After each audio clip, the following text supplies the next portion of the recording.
আহলে হাদিস আন্দোলন বাংলাদেশ চায় ইসলামের যে পিউরিটি, ইসলামের যে স্বচ্ছতা ছিল সেইটা সমাজে ফিরিয়ে আনতে।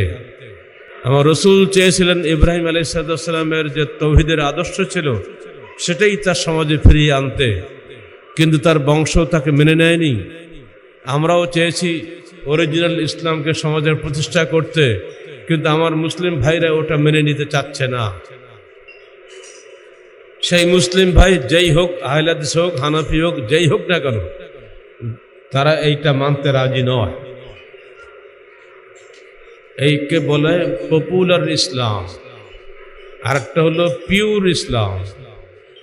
পিওর আর পপুলারের দ্বন্দ্ব যেমন সেই জমানায় ছিল ১৫০০ বছর পূর্বে, যুগ যুগ ধরে এটা চলছে, আজও সেটা আছে।